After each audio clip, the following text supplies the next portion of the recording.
1. Opening narration English. Opening title read slowly. Beautiful Spy Chronicles Episode 3-4. In the shadows of Seoul, beneath ordinary streets and familiar faces, a silent war is unfolding. Hidden codes move across the airwaves. Ghosts from the north cross the borders unseen. And one man, Kang Dae-beom, an elite investigator with a past forged in the 707th Special Mission Battalion, is about to confront a spy whose code name is whispered only in encrypted transmissions. Gilrimseong. Tonight, their paths collide. In the heart of Gwanghwamun. Episode 3 The Gilrimseong Contact. And the Escape into Kyobo Bookstore. Gwanghwamun Station, Exit 4. A woman with cold, steady eyes stood near the railing, quietly rolling her phone between her fingers. Her movements looked ordinary, almost forgettable. But beneath that calm surface, there was precision, training, purpose. Her gaze shifted by a fraction. A man in a black field jacket was moving toward her. Codename Gilrimseong, the target of tonight's clandestine rendezvous. They never spoke. They didn't even look at each other. As they brushed past, her fingertips slipped a small silver flash drive into the pocket of his coat. At that exact moment, every CCTV camera on the platform blinked into a 3-second blackout. She vanished into the crowd. He continued walking as if nothing had happened. Outside, traffic roared through the Gwanghwamun intersection.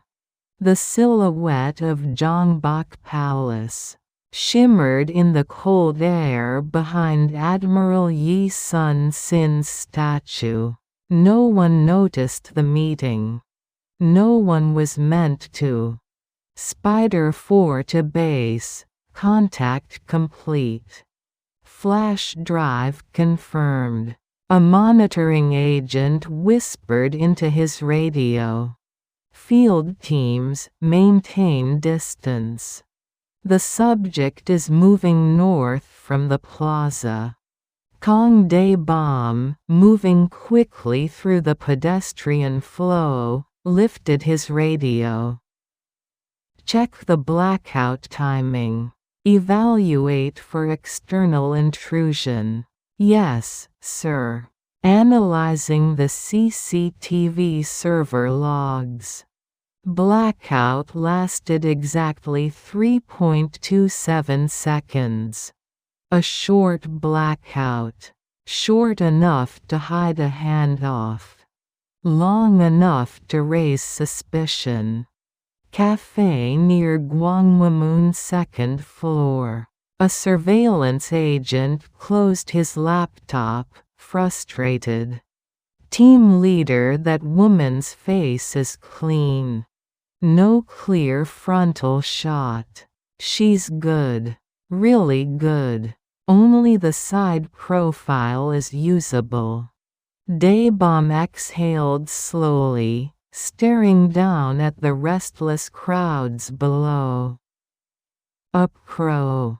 And that flash drive, that's the first puzzle piece. His instincts whispered, this wasn't a simple contact. This was the beginning of something bigger. Radio static burst through the channel. Z's static ZZZK. All units, maintain radio silence. Report only if you make visual contact. Over. Copy. A man near the statue scanned his surroundings left, right, behind. American Embassy. Seoul Center. Donghua duty free. Every angle. Every exit. He looked like a nervous tourist, but tension flickered beneath his movements. Check the man in the checkered shirt and khaki pants. Monitor closely. Copy. Gilrimseong melted into the crowd again. But the surveillance units kept eyes on him. From a distance, he appeared calm. Almost bored. Only trained eyes could see the micro-expressions. The caution, the calculation, the readiness to bolt. Then he took out something from his back pocket. A folded newspaper. The Jogang-ilbo.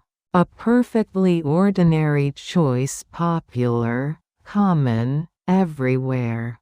But to seasoned intelligence officers, it was the oldest signaling method in the book. Raise the masthead. Establish mutual identification. Confirm the partner. Then initiate. No one around noticed. Except the agents. A second figure drifted toward him. Eye contact. A glance at the newspaper masthead. A confirmation. Identify the approaching contact. Repeat, confirm identity. Copy. The crossing signal changed. A new wave of pedestrians surged forward. Bodies intersected. Lines of sight broke. Annoyed agents shifted positions. Gilrimseong appeared, then disappeared, then resurfaced again between crowds. A scar near his right ear gleamed briefly under the street lamps. A burn scar. A critical marker. If he bolts, where does he run? No third escape route exists here, right? But Gwanghwamun was a maze. And he was clearly familiar with its exits. Old news tickers flashed across the Donghua building. Construction crews dangled from the sides, repairing an old LED panel. Another layer of visual clutter. Diplomatic cars rolled into the U.S. Embassy next to Kyobo Bookstore. The gates slammed shut behind them, guarded by a wall of riot police. Suddenly, a patriotic tourist group waving Korean unification. Flags gathered near the statue. Agents' lines of sight fractured again. Radio burst. All units stand by. Prepare for operation.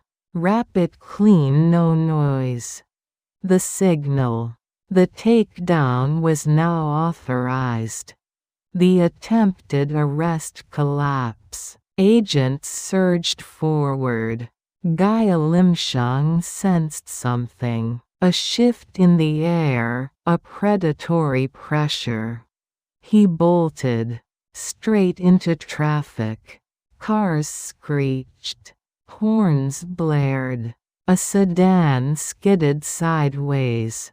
Kang Dae-beom sprinted directly into the lane, raising a hand.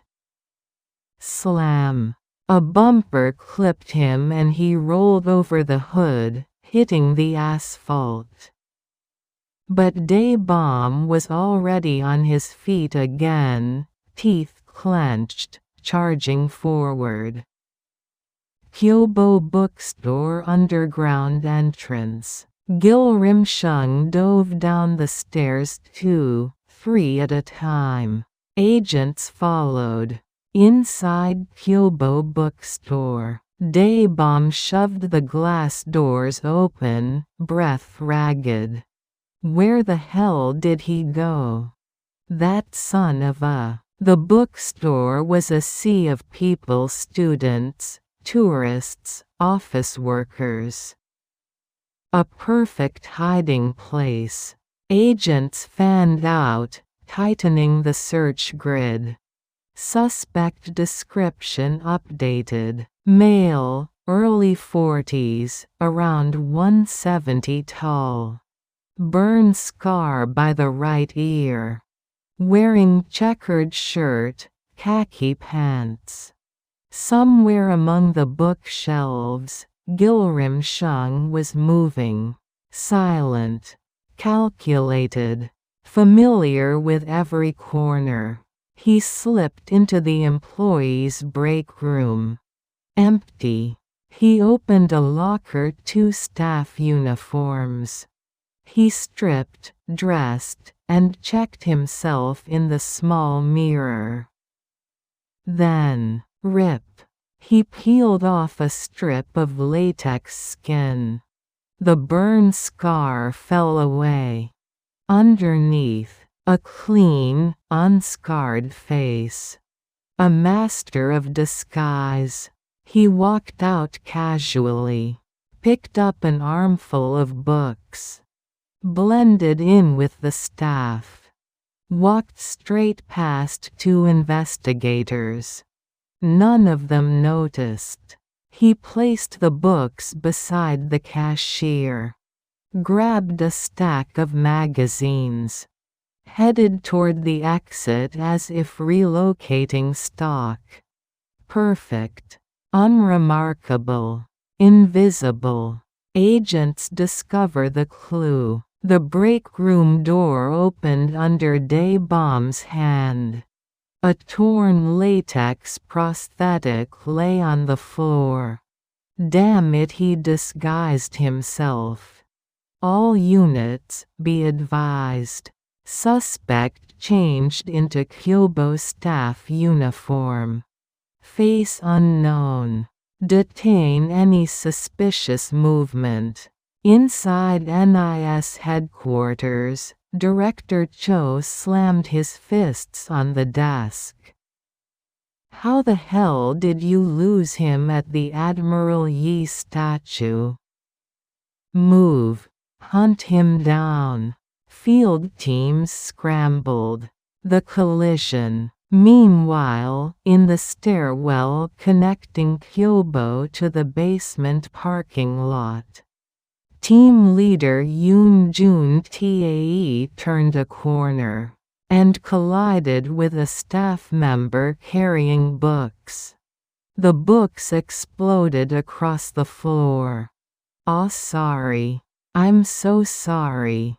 Jun Tae bent down to help, studying the man's face. Something off. Something irregular. A faint fiber clung to the skin beside his cheek. A leftover piece of latex. His hand moved toward it. "Wait, something's on your face." "Let me." The man flinched. Too defensive. Too alert. Gilrimseong. And he realized Jun Tae had noticed.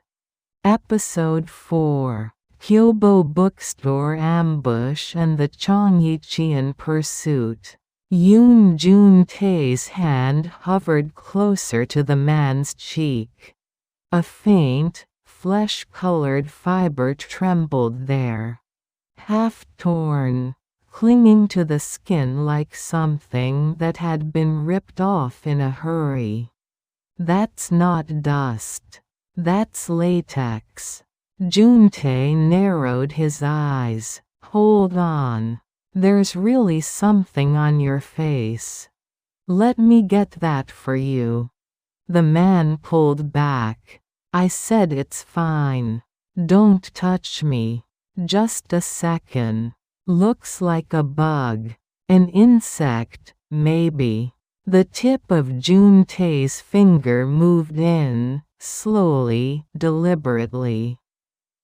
For a split second, something cold slid across Gilrimseong's gaze. A reptilian chill. A predator who suddenly realizes the trap is closing. If I let him touch my face, it's over. His spine tingled. There were 3 of them in the stairwell, 2 in front, 1 behind. These 2, I can drop. The one behind them. That's the problem.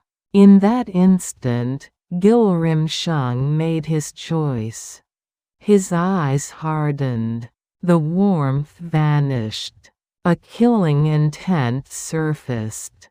Guess you only learn when your arm gets broken, huh? He drove his elbow up in a brutal arc. Crack. His elbow smashed into Jun-tae's jaw. The team leader reeled backward, stunned.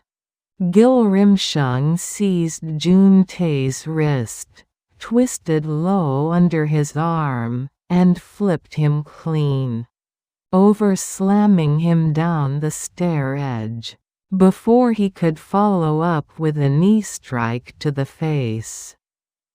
Another agent charged up toward them. Gilrimseong grabbed the railing and pivoted, using the banister.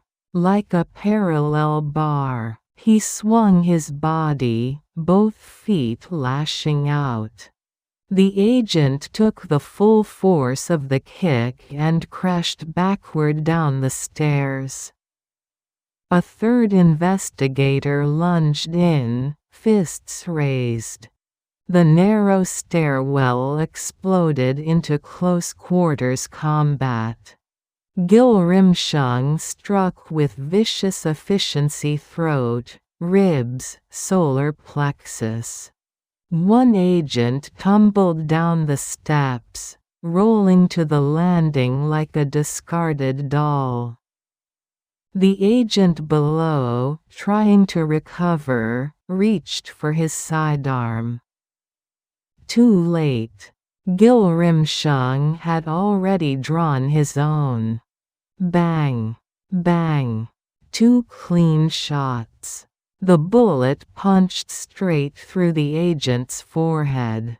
His head snapped back, and he collapsed without a sound.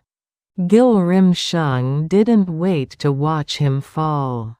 He shoved the emergency door open and sprinted toward the underground parking lot.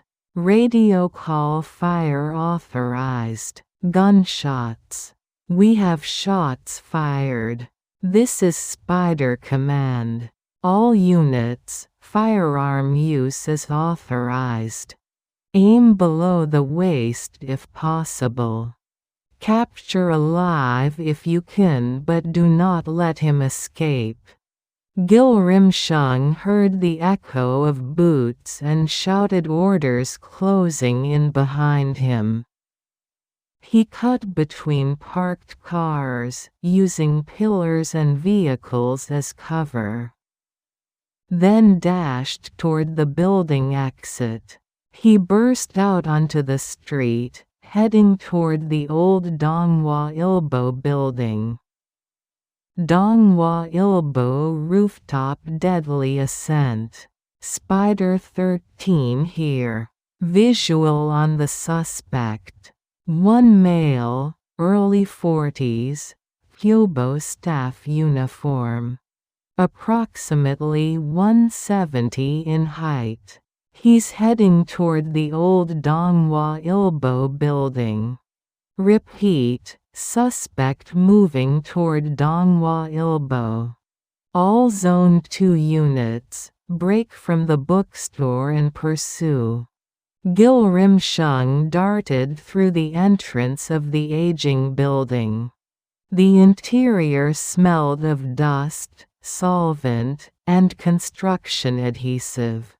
Equipment and boards littered the corridors. A renovation crew was working through the night. The elevator was too slow. He took the stairs. Footsteps hammered the concrete as he sprinted upward, floor after floor, until slam! The rooftop door flew open. The night wind hit him like a wave. Workers on the roof barely glanced at him. Everyone was focused on their own tasks, repairing signage, securing cables, cleaning windows on the outer wall. "Hey, you can't be up here. This area's closed during construction. You need to go back." The foreman reached out to stop him. Gilrimseong moved first. He caught the man's wrist and twisted hard. "Ah!" The scream tore through the air. Gilrimseong stepped up onto the edge of the rooftop in a single fluid motion. Below, a window cleaner was preparing to descend, harness buckled, rope line secured, platform halfway over the ledge. The worker looked up, startled. He never saw the kick coming. Gilrimseong's boot slammed into his chest, sending him backward off the rig. No! His scream vanished into the street below. Gilrimseong grabbed the already lowered cleaning rope and swung off the edge. Sliding down the facade with terrifying speed, he dropped toward the direction of Cheonggyecheon. By the time Kang Dae-beom and the other agents reached the rooftop, all they could do was watch the suspect slide down the exterior, shrinking into the dark. "This is SPIDER-2. Any unit, near the rear of Donghwa-ilbo, toward Cheonggyecheon? Spider 25 here. That area's fenced off for construction. We shifted those units to reinforce near the U.S. Embassy. What? Get back up over there now. Move." Kang cursed under his breath, eyes scanning the skyline. That's when he saw it. The tower crane. Its long boom extended out over the construction site. Slowly swinging, carrying a heavy bundle of steel beams. "That's it. That's my shortcut. Everyone, back up. I've got an idea. Team leader, what are you doing?" "That's crazy. Crazy or not, we're out of time. Get out of the way." The crane stunt. Kang Dae-beom climbed onto the rooftop ledge. The void beneath him yawned open. He swung his arms like a long jump athlete, measuring the distance in his head. The steel bundle hung just close enough. Just barely. No way. No way he's actually going to. Before anyone could stop him, he jumped. Thud. His hands caught the steel. The entire crane shuddered. Inside the cabin, the operator jolted to his feet. "What the? Are you insane? Do you have a death wish?" Kang pulled himself up onto the steel bundle, straddling it with a grimace. "Sorry. I'm police. Police. He flashed a hand like a badge. From the rooftop, one of the agents in a police uniform waved both arms. The operator squinted across the distance. Saw the uniforms, the gestures, the urgency. Government work. Great. With a curse under his breath. He sank back into his seat and gripped the controls. Over there. Cheonggyecheon sighed. Lower him near the open ground. Kang pointed. The rooftop team reinforced the direction with frantic arm signals. The crane's trolley rolled along the boom, slowly carrying the steel bundle outward, away from the building, toward the open space near Cheonggyecheon. The bundle reached the edge of the boom. Then, snap! One of the red securing straps slipped free. The steel bars tumbled. Crash. They rained down onto the empty site below in a deafening clatter. Kang's instincts took over. He grabbed onto the remaining strap with both hands. Now he hung in midair, dangling. The crane continued its slow turn, swinging him toward Cheonggyecheon. He began to slide down the strap, hand over hand, letting out the line. The strap ran out before he reached the ground. He dangled, still too high. Too short. He swung himself, pumping his legs to build momentum. Below him, an empty sedan sat parked in the construction lot. On the next forward swing, he let go. He crashed down onto the car roof. Crunch. The windshield shattered. The roof panel crumpled inward. Dust rose around him. Silence. Then, Kang pushed himself up, wincing, coated in a fine layer of dust and glass. He rolled his neck, then his shoulders. Everything hurt. Everything still worked. I'm fine.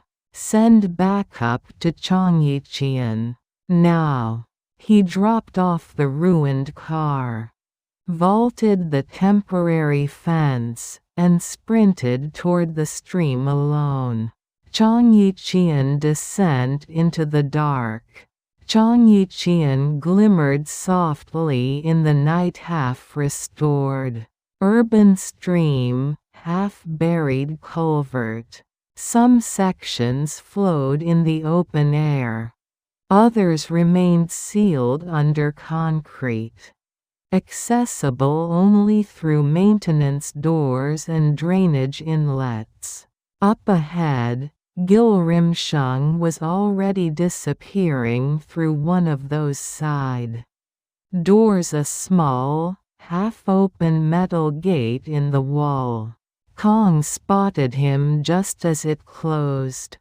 Nearby, an old pushcart sat parked beside a flea market stall.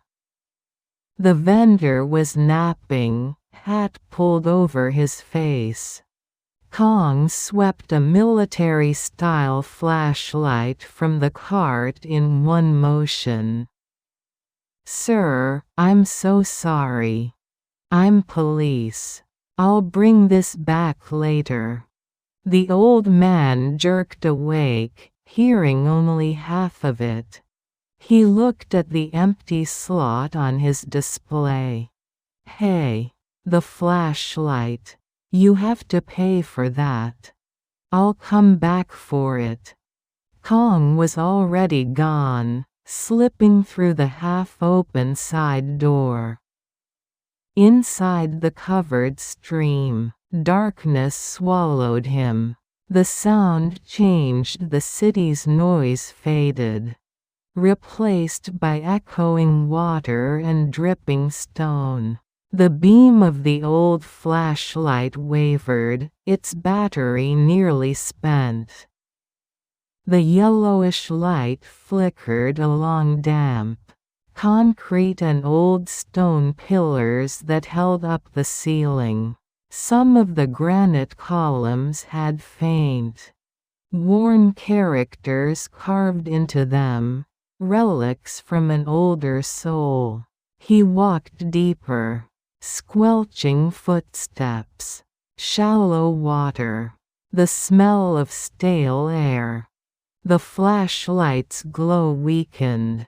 The beam shrank, then dimmed, threatening to go out entirely.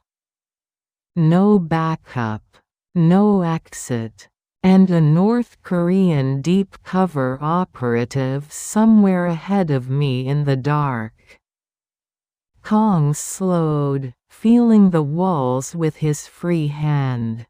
His fingers brushed cold stone, then empty air, then another support column.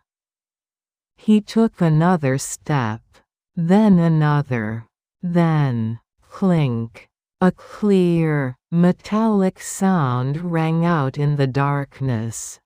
Something had just dropped, or someone had just cocked something. Kang froze. The darkness listened back. From a crowded subway platform in Gwanghwamun to the rooftop of an aging newspaper building to the hidden tunnels beneath Cheonggyecheon. The hunt for Gilrimseong has begun. One flash drive has changed everything. Who is Gilrimseong really working for? And how far will Kang Dae-beom go, chasing a ghost into the dark with no backup and no way out? The answers lie deeper in the shadows. Beautiful Spy Chronicles. The story continues in the next episode. This audiobook is based on the Korean screenplay, Scorpio, a finalist in the second Proud Korea Screenplay Contest. Thank you for listening, and don't forget to subscribe for the next mission.